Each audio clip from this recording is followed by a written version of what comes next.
What's up, everybody watching Fandango Movie Clips? I am Kristian Harloff, and I am about to geek out even harder than I did yesterday when The Force Awakens, the latest trailer, came out.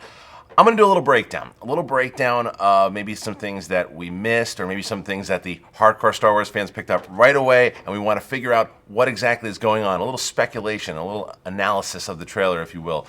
It's going to be a lot of fun because I have been watching this thing. This is probably the 1,347th time I've watched this. Let's get into it right off the bat. What I really thought was amazing about this trailer was the focus on Rey.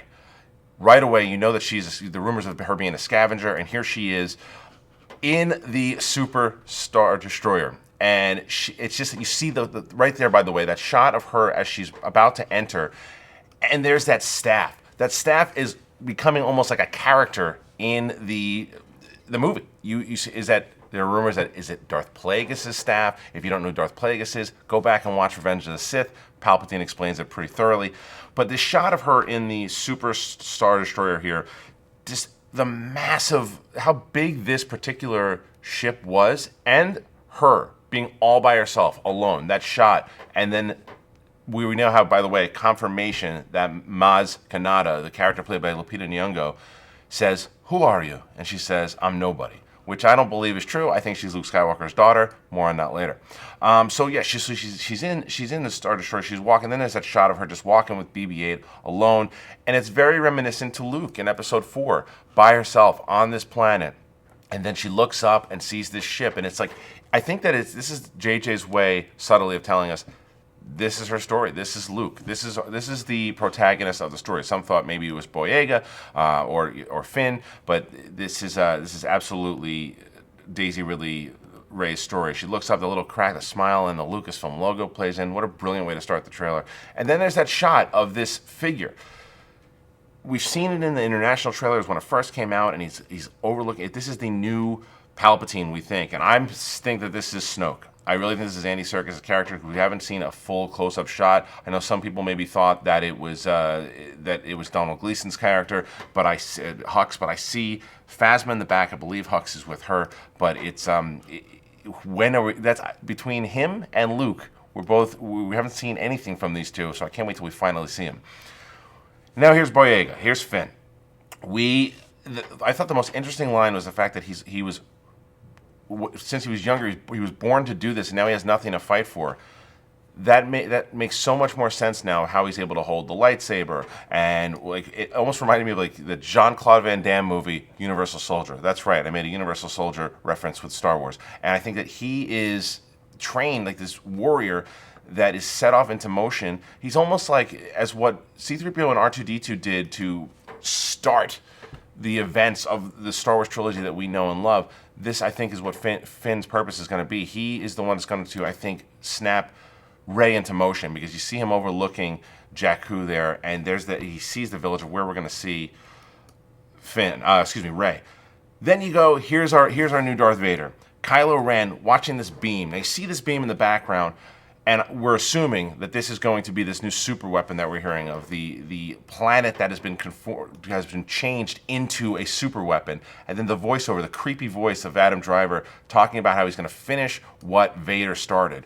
Or is that a little bit of a ruse? Is J.J. Abrams, is he talking to Snoke there about finish what you started? I think it's probably Vader, but don't be surprised if he's talking to Snoke as well. Then there's that shot of Vader, you hear the breathing, and then the torture scene with Kylo Ren just looking at Poe, and this is why you get someone like Oscar Isaac. Look at the fear in his eyes, and I think what it is, it's almost like putting a vision in, because the next shot you see is that same beam destroying a planet, destroying a star system, and this is why this movie's not going to be PG. By the way, it's absolutely going to be PG-13, because I think there's going to be a lot of dark images combining Episode 4 and Episode 5 into one tone. The next shot of the Millennium Falcon, and you hear Princess Leia's theme, and the TIE fighters are going after the ship. It's classic Star Wars. Cut right into that shot of Han Solo looking at and talking to and explaining. He is now the guy that thought it was a hokey religion is now explaining how the Force is indeed real. The Jedi are real. And that shot of the Millennium Falcon, I don't know if any of you guys are the Knights of Old Republic fans, But there was a ship then called the Ebon Hawk, which is very similar to the Millennium Falcon, and they had the grid of the planets that you can look at. And it's interesting, it looks like they have taken, if you see as Rey and Finn are looking at Han, there's that grid and a bunch of different planets. It looks like they're combining a lot of the mythology from past Legends material or the expanded universe. This is my favorite shot of the trailer. The Knights of Ren standing around a bunch of dead bodies. Something went down here, and this is what I always kind of wanted to see in a Star Wars film. It's like Lord of the Rings meets Star Wars. It's very medieval. They're all standing around, and only one of them has a lightsaber, and it's Kylo Ren, we assume. It's the same saber we've seen. And then the Knights of Ren behind them, these guys look like they are going to be brutal. And I actually think that there's rumors, not rumors, we confirmed that the actors from The Raid and The Raid 2 are in this film. You make them the Knights of Ren, right? You would assume so. Like this, look, these guys look devastating. Who's going to be able to fight them? Then the shot that we've seen, from the kind of combined of the first trailer of the X-wings coming in, and then that shot of the stormtroopers waiting for the attack from not the X-wings, excuse me, the X-wings. The X-wings are coming in, and then it's a full battle, very reminiscent to Episode 4. That shot now of Poe putting his hand on Finn's shoulder, like there's some kind of history there already. It looks like from the shots that we've seen that Finn is wearing Poe's jacket now, which is, he doesn't seem to mind that because it's a little kind of a nod and a smile to him, like we're going to do this. But Finn has this look on his face like he still doesn't know if he should trust this guy yet, but he's ready to go to battle. And I love that shot. If you pause on Finn's face there, in the background you see the Millennium Falcon. It's there. We don't know who's piloting it, but it's there in the background. And it just goes to show you that we're going to get the classic Star Wars battles that we've wanted in space, on planets.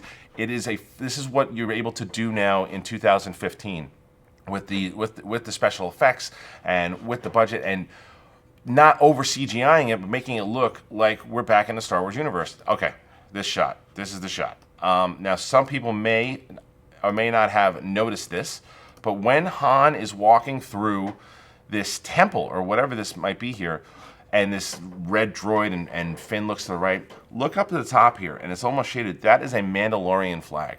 Mandalorian, of course, being the race of people that Boba Fett is from. And what is this temple? Where are they going? Is this where Maz Kanata lives? Is this where Han's taking them? Han obviously is leading them there. Great shot. One of my favorite shots in the trailer. Moving on. This shot, by the way, this is what we saw this in the trailer that JJ debuted at Celebration with the hooded figure putting his hand on R2-D2. I am convinced that this is a flashback, and that's Luke. I think that is going to be a reveal that that's Luke, and we're going to see, because JJ likes flashbacks, and don't be surprised if that turns out to be young Luke in a flashback. Captain Phasma, menacing.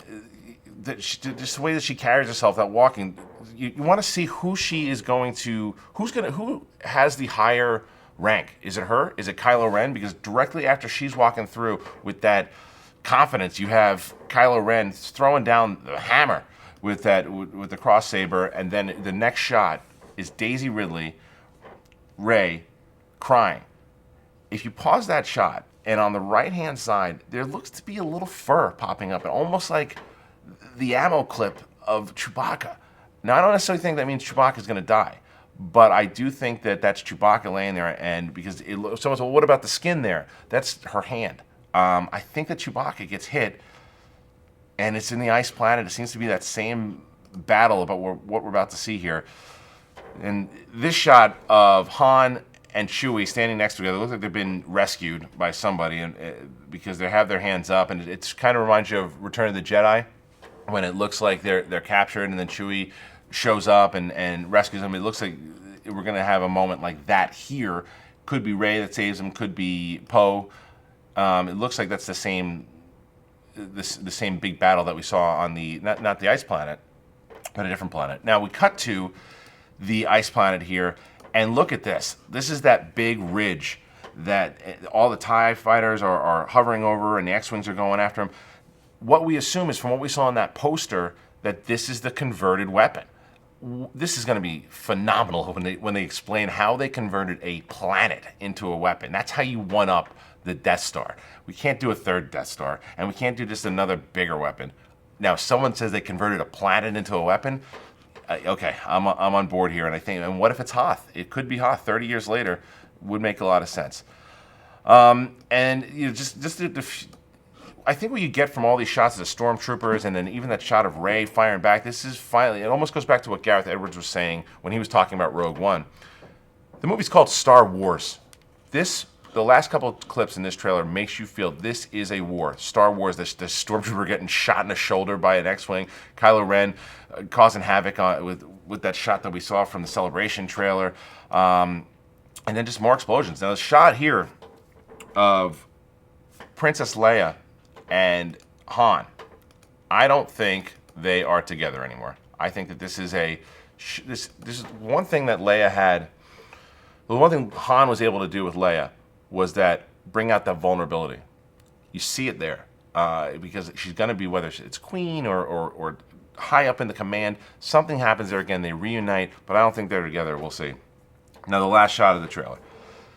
Well, I mentioned earlier that I think that Boyega Finn has been trained somehow, and he's able, because he's holding that lightsaber like someone who knows what they're doing with it. I think if you go back to the Ralph McQuarrie art, the original art from the original trilogy, there were stormtroopers holding lightsabers. They've been using a lot of art from McQuarrie, whether it be in the Rebels series, and now you have John Boyega, I keep saying his name, but I have to. Finn is holding the lightsaber with a grip, and then here comes Kylo Ren. No helmet on, by the way, and although, I don't care how trained he is, he looks terrified. Finn looks terrified as Kylo Ren comes in, throws down the hammer, and that's our trailer.